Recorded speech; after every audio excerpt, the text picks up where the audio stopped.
है, मोह को भी देखा है, भोग को भी भोगा है। आसक्ति में जब मन फंस जाता है तो न वेद के मंत्र काम आएंगे न कोई शक्ति काम आएगी।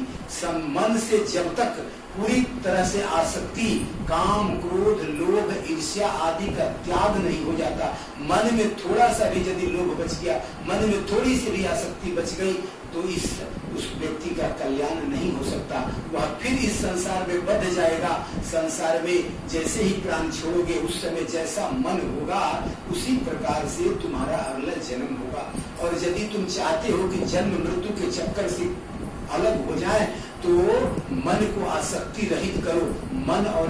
मन को भगवान के चरणों में लगा, कथा कीर्तन भजन में लगा और अपने आप को राजा और नौकर ऐसी दो बातें अलग अलग न सोच। सब प्राणियों में भगवान का दर्शन कर, सब में ईश्वर है। जो कोई मुझे कहता है मैं सबका काम करने के लिए तैयार हो जाता हूँ। क्यों? क्योंकि मुझे लगता है कि भगवान ने ही मुझे आदेश दिया है काम करने के लिए, इसलिए मैं करता हूँ। इस प्रकार से समस्त जो कर्म है, समस्त जो कर्म है वह व्यक्ति अपने अपने कर्मों के अनुसार भोग को प्राप्त होता है। इसलिए राजन तू अपने समस्त कर्मों का भोग को प्राप्त करेगा, इसलिए तू भगवान के शरण में चले। इस प्रकार से जड़ भरत ने राजा रघुगण को उपदेश किया और उपदेश के कारण उसके बाद राजा रघुगण उनको बहुत सम्मानित किए और कहा आप चलिए मेरे राज्य में आप निवास करिए। कहा अब राज्य में तू भी मत जा, यदि तू मेरे उपदेश को मानना है तो तू राज्य का त्याग कर और संन्यास धर्म को अपना और बस दिन रात भगवान का भजन कीर्तन में लग जा, तब तेरा कल्याण होगा। क्योंकि मैंने 3 जन्मों से देखा है कि सुख कहीं संसार में नहीं है। सुख जहाँ है वहाँ है भगवान की कथा में, भक्ति में, कीर्तन में, भजन में। इसके अलावा और जहाँ भी जाओ दुख ही दुख। इस प्रकार जड़ भरत के उपदेश से राजा रघुगण की मुक्ति हुई है और राजा जड़ भरत भी स्वयं मुक्ति को प्राप्त हो गए हैं। बोलिए आनंद कंद भगवान की जय। इस प्रकार से राजा परीक्षित पूछते हैं सुखदेव जी से कि महाराज आपने बड़े नरकों का वर्णन किया है। जीव जो पाप कर्म करता है उन पाप कर्मों के कारण उसे घोर नरक की प्राप्ति होती है। कहते हैं कि जब आदमी मुंह खोलता है तो बहुत सारे कीटाणु मुंह में चला जाता है। जाने अनजाने में व्यक्ति बहुत सारे पाप करते रहते हैं। तो कहते हैं सुखदेव जी से परीक्षित पूछते हैं कि महाराज आदमी का उद्धार कैसे हो? जाने अनजाने में बहुत सारे पाप तो होते रहते हैं, तो उन पापों से कैसे बचा जाए कि व्यक्ति को नरक की प्राप्ति नहीं हो? और व्यक्ति यदि बहुत बड़ा पापी हो तो क्या उसका भी उद्धार हो सकता है? मान लीजिए कि व्यक्ति कई जन्मों से बहुत पाप करते आ रहा है और उस व्यक्ति का भी क्या उद्धार होने का कोई उपाय है क्या? तो सुखदेव जी कहते हैं हाँ राजन, इसमें बड़ा एक सुंदर उदाहरण अजामिल का आता है कि अजामिल जो था वह बड़ा भयंकर पापी था और अंत में जब भगवान का नाम स्मरण किया और भगवान का नाम लिया तो उसे मुक्ति मिल गई। सुखदेव जी ने जब ऐसी बात कही तो परीक्षित कहते हैं महाराज यह कथा बताइए, वह बहुत बड़ा पापी था फिर उसका कैसे उद्धार हुआ? कहा सुनो, पहले जो था अजामिल जो था वह बड़ा भक्त था और बड़ा विद्वान था, शास्त्रज्ञ था और बहुत सारे धर्म शास्त्रों का अध्ययन किया। उसके पिताजी भी बड़े विद्वान थे और अपने पिता से भी बहुत सारे वह विद्या को प्राप्त किया और उसको समाज में बड़ी इज्जत थी। वह लोभी नहीं था, वह त्रिकाल संध्या करता था और वह कथा बांटता था और लोगों को बड़ा प्रसन्न करता था। उसके मन में कोई लोभ, ईर्ष्या, द्वेष, मत्सर कुछ भी नहीं था और उसने जीवन में कोई पाप कर्म नहीं किया था। वह सब कुछ अपने जीवन में अपने माता पिता का सेवा करता, उसका विवाह भी हुआ था, अपने घर परिवार का सबका भरण पोषण करना, कथा बाँच के जो उसे दक्षिणा मिलता उससे लिया करके घर का भरण पोषण करता था, सब काम करता था। घर में बड़ी प्रसन्नता थी, माता पिता भी उसके व्यवहार से बड़े खुश रहते थे। एक दिन उससे बड़ा भारी गलती हो गया। कहा परीक्षित पूछते हैं सुखदेव जी से महाराज उससे क्या गलती हो गया? कहा ऐसा गलती हुआ कि एक दिन वह जब कथा बाँच कर आ रहा था तो उसको 3 मिनट के लिए उसने कुसंगति कर ली। कहा 3 मिनट के लिए कैसी कुसंगति महाराज?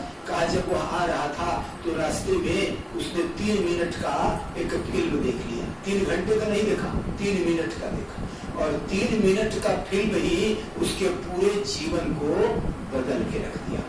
देखा कि एक शूद्र है और एक वेश्या है, और 3 मिनट तक दोनों के व्यवहार को, चरित्र को वह देखते रहा, और उन दुष्टों के व्यवहार को, संग को देख करके, और यह 3 मिनट का फिल्म देख करके उसने अपने जीवन को बदल दिया। अब जो उसका जीवन का सत्संग था सब कुछ छूट गया, धर्मशास्त्र छूट गया, और वह उस शूद्र के द्वारा, उस वेश्या के द्वारा कृत्य को देख करके वह जो अजामिल था वह वेश्या पर आसक्त हो गया, और वह जितना भी धन था सब ले जाकर के उसको खुश करने में, अपने पिता का जितना धन था, जितना उसने कमाया था, सब धन ले जाकर के वेश्या को दे दिया। और धीरे धीरे अब पिताजी का भी त्याग कर दिया, अपनी धर्म पत्नी का भी त्याग कर दिया। और जब उसकी जो वेश्या थी उसका बहुत बड़ा कुटुंब था, बड़ा परिवार था, वह कहती थी सबका भरण पोषण करोगे तब मैं तुझे रखूंगी, तो वह क्या करता था, तो सब धन खत्म हो गया, तब वह चोरी करने लगा, डांका डालने लगा उस वेश्या को खुश करने के लिए, और बहुत सारे पाप कर्म को वह करने लगा।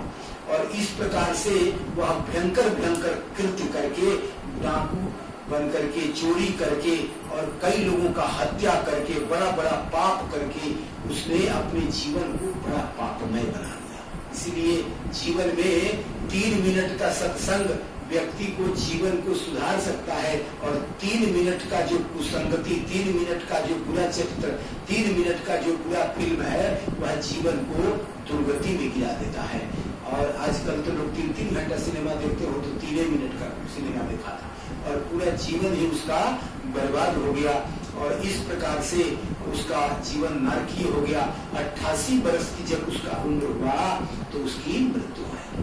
एक बार ऐसे भी बीच में हुआ था कि उसके पास कोई संत आए और संतों को वहां पर सेवा किया था, और संतों ने उसे कहा था कि एक काम करना, एक बात मेरा मान लेना कि तेरा सबसे जो छोटा पुत्र होगा उसका नाम नारायण रख देना। और संतों की बात को मान करके उसने अपने सबसे 10वें छोटे पुत्र का नाम नारायण रख दिया।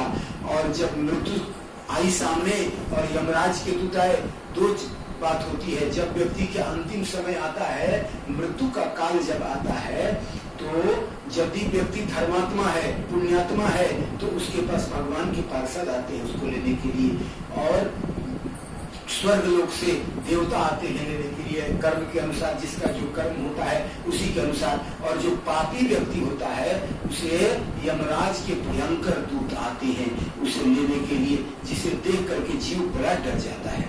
और चूंकि यह 88 वर्ष की उम्र में पहुंचते पहुंचते बहुत सारा पाप कर्म कर चुका था अजामिल, इसलिए उसको लेने के लिए यमराज के दूत आए, और वे जो दूत थे बड़े भयंकर थे, और उनका मुंह टेढ़ा था, देखने में बड़ा भयंकर लग रहे थे। हाथ में पास लिए हुए उस जीवात्मा को बांधने के लिए जब आए, तो उसको देख करके भयभीत होकर के अजामिल अपने छोटे बेटे नारायण नारायण कह करके पुकारने लगा, हे बेटा नारायण कहाँ है तुम? नारायण नारायण नारायण करके खूब जोर से चिल्लाने लगे। और जब नारायण नारायण करने लगे तो भगवान के दूत दौड़े चले आए, और दूतों से कहा, जब दूत जो है पास में बांध करके उसको प्राण को खींचने लगे, तो भगवान के दूतों ने कहा कि यह मरते समय, अंतिम समय नारायण नारायण कह रहा है, इसलिए अब तुम्हारा यह नहीं है, यह अब नारायण के क्षेत्र में जाएगा, अब यह मुक्ति को प्राप्त होगा।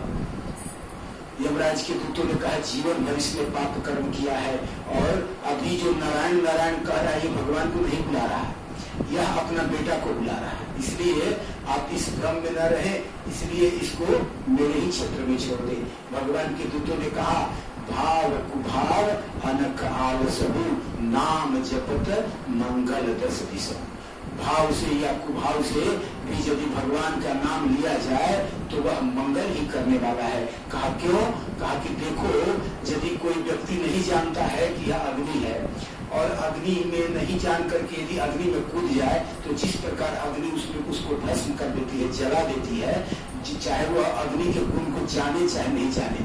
उसी प्रकार भगवान का नाम के महत्व को कोई जाने चाहे नहीं जाने, जाने अनजाने में भी भगवान का नाम का स्मरण करता है, तो भगवान का जो नाम है वह व्यक्ति के पापों को भस्म कर देता है।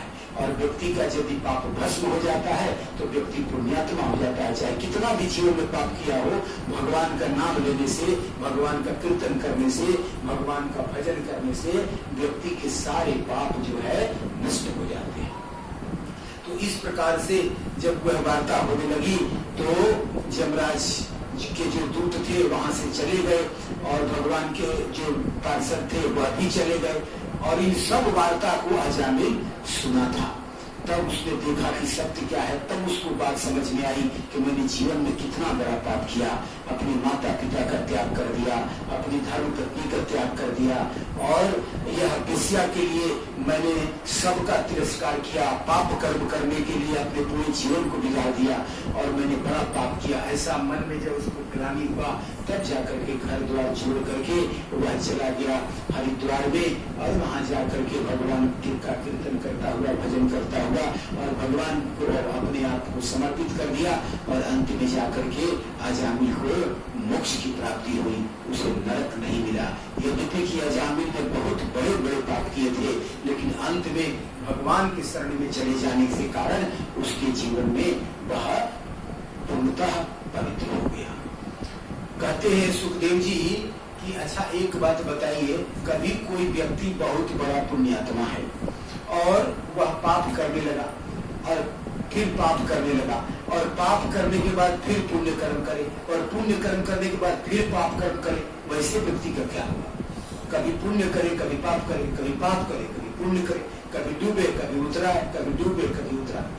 कहा कि देखो जैसे हाथी पानी में स्नान कर ले और स्नान करके बाहर निकले और जब हाथी को खूब मल के उसको स्नान कराया गया और जब बाहर निकली हाथी तो सूर्य में धूल लगा करके पूरे शरीर में लपेटी और पूरा का पूरा फिर गंदा हो गया। तो पहले जितना गंदा हाथी थी उससे ज्यादा गंदा, क्योंकि पहले सूखा शरीर था वह जो है वह झड़ जाता, लेकिन अब शरीर जो है गीला हो गया। शरीर गीला हो जाने के कारण अब वह जो धूल है और चिपक जाता है और जो और चिपक जाएगा तो उसको नाश ज्यादा होता है। इसलिए कहते हैं कि जब व्यक्ति का मन भक्ति में लग जाए तो फिर से उसे पाप कर्मों में प्रवृत्त नहीं होना चाहिए और भगवान के चरणों में सदैव भगवान की पूजा, कीर्तन, भगवान का भजन, सत्संग, इसमें अपने जीवन को व्यतीत करना चाहिए, जिससे व्यक्ति के अब पिछले जन्मों में सुखदेव जी कहते हैं कि पिछले जन्मों में परीक्षित तुमने कौन कौन जन्म में कौन सा पाप किया है तुम जानते हो क्या? कहा नहीं महाराज मैं नहीं जानता। आगे तुम क्या क्या करोगे, पाप करोगे कि पुण्य करोगे जानते हो क्या? कहा नहीं जानते महाराज। कहा देखो इसलिए कहते हैं कि यदि बचना है तो एक ही उपाय है कि संतों का संग करो और भगवान की कथा का श्रवण करते रहो, क्योंकि सबसे बचने का एक ही उपाय है भगवान के लीला कीर्तन के, संतों के चरित्र को, भक्तों के चरित्र को यदि तुम श्रवण करते रहोगे और भगवान की पूजा कीर्तन में तुम्हारी श्रद्धा लगी रहेगी तो तुम्हारा जीवन कभी भी पाप कर्म को प्राप्त नहीं होगा और तुम मोक्ष को प्राप्त होगे, कभी तुम नरक के अधिकारी नहीं बन सकते। कहते हैं कि सुनो एक और जो मैंने इसमें कथा आती है भागवत की, ये जो हिरण्यकशिपु और हिरण्याक्ष जय विजय जो आकर के बने थे, हिरण्याक्ष का वध भगवान ने किया था और यह जो हिरण्यकशिपु था यह जब उसने देखा कि मेरे भाई हिरण्याक्ष का वध हो गया तो उसे बड़ा गुस्सा आया। यह जो हिरण्यकशिपु था उसने भगवान विष्णु से ही शत्रुता ठान ली। कहा यह विष्णु भगवान ने मेरे भाई का वध किया है, अब इस विष्णु भगवान के भक्त को मैं नहीं छोड़ूंगा, जो इसकी पूजा करेगा उसी को मार दूंगा। और इस प्रकार से भगवान का वह द्रोही हो गया। आसुरी भाव को प्राप्त वह व्यक्ति जो है जीवन में वह पूर्णतः दुख को प्राप्त होकर के और फिर वह आसुरी भाव को प्राप्त हो गया। और जब मन में उसको बड़ा उद्वेग हुआ तो सोचा कि ब्रह्मा जी से तपस्या करके वरदान लेकर शक्ति प्राप्त करना है और ऐसा करके वह वरदान लेने के लिए घोर तपस्या करने जंगल में चला गया। और जब जंगल में चला गया तो इंद्र भगवान ने देखा कि बड़ा सुंदर मौका है। हिरण्यकशिपु है नहीं दैत्यों का राजा, अभी दैत्यों पर आक्रमण करने का बड़ा अच्छा मौका। इंद्र भगवान भी सोचते रहते थे कब ये राक्षस कमजोर पड़े कि आक्रमण करें।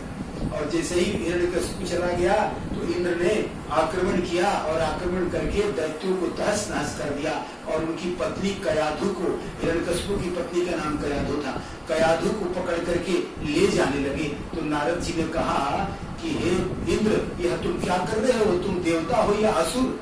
तुम तो देवता होकर के असुर का काम कर रहे हो, इस स्त्री को क्यों ले जा रहे हो? ये पर स्त्री को अपने साथ ले जाना बड़ा पाप है। ये तो तुम पाप क्यों कर रहे हो? तुम देवता हो, कोई आसुरी भाव को प्राप्त व्यक्ति नहीं हो। इंद्र ने कहा कि इसके पेट में मेरा शत्रु पल रहा है, इसलिए मैं इसको ले जा रहा हूँ। जब इसका पुत्र हो जाएगा तो पुत्र को, इसके पुत्र को मार दूंगा, फिर इसको छोड़ दूंगा, इसलिए ले जा रहा। क्योंकि हिरण्यकशिपु का यह बेटा होगा तो आगे चल करके मेरा बड़ा घोर विरोधी होगा। नारद जी ने कहा इसके गर्भ में भगवान का भक्त पल रहा, इसे छोड़ दो, इसे जगत का कल्याण होगा। उसके बाद हिरण्यकशिपु के पत्नी को, कयाधु को छोड़ दिया। नारद जी उसको ले जाकर के अपने आश्रम में ले गए और आश्रम में ले जाकर के रोज कयाधु को कहते थे कि कथा श्रवण करो। कयाधु रोज कथा श्रवण करती थी। नारद जी कथा कहते, पूजा पाठ करते और पूजा पाठ को कयाधु देखती, पूजा पाठ में नारद जी का मदद करती और भगवान की कथा का श्रवण करती। इस प्रकार से उसके जो पूर्व जन्म के संस्कार थे कयाधु के सब जल गए और वह, उसका शरीर परम पवित्र और दिव्य हो गया। और उसका शरीर जब परम पवित्र दिव्य हो गया तो उसके गर्भ में पल रहे जो शिशु था उसने भी अपनी पवित्रता प्राप्त कर ली और गर्भ में ही वह नारद जी द्वारा कथा श्रवण करने लगा। और जब 9 महीने पूरे हुए और उसके बाद उसका जब जन्म हुआ तो वह जो बालक था बड़ा दिव्य था, उसमें समस्त गुण आ गए थे। नारद जी ने उसका संस्कार किया और संस्कार करने के कारण और उसमें दिव्यता आ गई। और उसके बाद जब हिरण्यकशिपु तपस्या करके लौट आया तो उसको अपनी पत्नी को प्राप्त किया और प्राप्त करके अपने पुत्र के साथ चला गया। और पुत्र जब बड़ा हो गया तो उसे गुरु गृह में भेज दिया गया और उसका नाम रखा गया प्रहलाद। और यह जो प्रहलाद है, यह जब गुरु घर में गए तो गुरु के घर में जाकर के सब सिखाने लगे। यह गुरु को ही लगे पढ़ाने, गुरु इनको सिखाते, यह गुरु को सिखाते। कहते कि सब धर्मों को त्याग दो, सर्व धर्मान परित्यज्य मामेकम शरणम। भगवान कृष्ण का उपदेश सुनाने लगे। कहा यह संसार मिथ्या है, जगत मिथ्या है और भगवान के चरणों का शरण करो। गुरु ने बहुत डांटा, कहा मैं जो सिखाता हूँ वह सीखो। अर्थ, धर्म, काम और ये सब की इच्छा जो शिक्षा है, आसुरी वृत्ति की जो शिक्षा है, गुरु वह सिखाने लगे। कुछ दिन सीखने के बाद जब गुरु के मान रखने के लिए प्रहलाद जी ने उनकी भी बात सीख ली, तब गुरु बड़े प्रसन्न हुए और उनको ले जा करके सुंदर वस्त्र पहना करके और उनकी माता के पास पहुंचा दिया।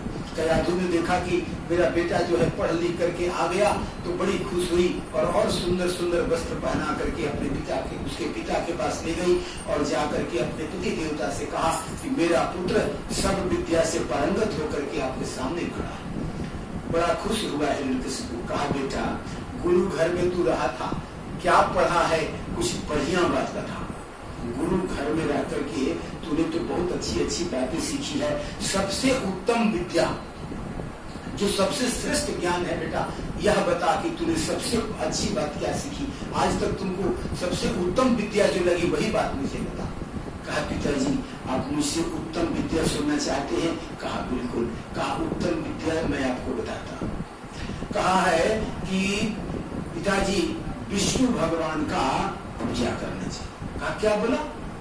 तुम्हारा दिमाग ठीक है? कहा महाराज विष्णु भगवान का पूजा करने का 9 तरीका। कहा तुम्हारा दिमाग ठीक है? कहीं बारूदी तो नहीं पी ली? कौन सा कथा कह रहे हो? विष्णु मेरा परम शत्रु है। कहा विष्णु भगवान का जो सेवा करेगा उसका जीवन जो है वह सिद्ध हो जाएगा, जीवन व्यर्थ नहीं होगा और आसुरी भाव समाप्त हो जाएंगे। कहा कि यह बात तुमको कौन सिखाया? कहा कौन सिखाया छोड़ दीजिए, ज्ञान कहीं से भी आए तो सीख लेना चाहिए। ज्ञान सिखाने वाला कौन है इसकी चिंता मत करो, अच्छा ज्ञान जहां से मिले पिताजी सीख लीजिए। विष्णु भगवान का पूजा करने का 9 तरीका। कहा तुमको हम तरीका पूछ रहे हैं विष्णु भगवान का पूजा करने का?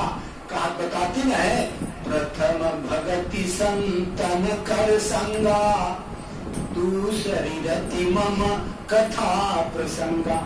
कहते भगवान स्वयं कहे हैं कि पहला भक्ति का लक्षण है कि संतों का संग। पिताजी आप संतों की संगति में जाइए, आपकी बुद्धि बिगड़ गई, आपकी बुद्धि जो है आसुरी हो गई है, आपके बुद्धि में आसुरी वृत्ति, राक्षसी वृत्ति बैठ गई है। इसलिए आप जो है राक्षसी वृत्ति को त्याग कीजिए। पहला काम कीजिए आप कि संत की संगत में जाइए, क्योंकि भक्ति का पहला चरण यही है। जब तक गुरु नहीं मिलता, संत नहीं मिलते, तब तक भक्ति मन में नहीं आती। कहा पहला भक्ति का लक्षण है कि व्यक्ति को संत की तलाश करे और भक्त के शरण में चला जा। कहा पहले तू संत खोजो और संत के शरण में जा।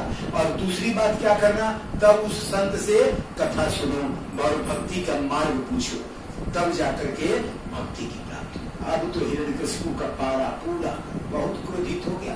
कहा तू मेरे शत्रु के शरण में जाने की बात सिखाने लगा। मैं तो तुझे सिखाने वाला था कि विष्णु का द्रोह करना, और तुमको ये कौन सिखा दिया। और गुरु पर ही बिगड़ गए। कहा किस गुरु ने तुझे सिखाया है, बता, अभी तेरे गुरु का मैं वध कर देता हूँ। ऐसा जो है अज्ञान तुझे किसने दे दिया। तो इस प्रकार से जब बहुत क्रोधित हुए, गुरु ने कहा महाराज मैंने ऐसी बात इनको नहीं सिखाई, यह बात तो मुझे मेरे बाप दादा भी नहीं जानते, तो मैं कहाँ से सिखाऊंगा। मुझे तो यह ज्ञान नहीं है, पता नहीं यह कहाँ से सीख करके आया है, समझ में नहीं आता। कहा कि यह तो लगता है कि मेरे शत्रुओं का चाल है, किसी न किसी प्रकार से यह मेरे यहाँ आ करके और इसने कुछ न कुछ अपराध किया है, इसलिए लगता है कि शत्रुओं द्वारा भेजा गया, या मेरा कोई शत्रु ही बनकर पुत्र के रूप में आया है। कहा इसका वध कर दो, इसको मार दो। और उसी समय त्रिशूल आदि लेकर के सब उसका वध करने लगे। बहुत तरह के प्रयास किया गया मारने के लिए, लेकिन वह मरता नहीं है, वह हंसता है। प्रहलाद हंसता है, आनंद में खिलखिलाता है, उसे न कोई चोट लगता है, न कोई दर्द होता है, न उसके शरीर बर्छी से छेदा जा रहा है, न उसे शस्त्रों से काटा जा सकता है, और वह आनंद से मुस्कुरा रहा है प्रहलाद। और उसके लिए बहुत सारा उपाय किया।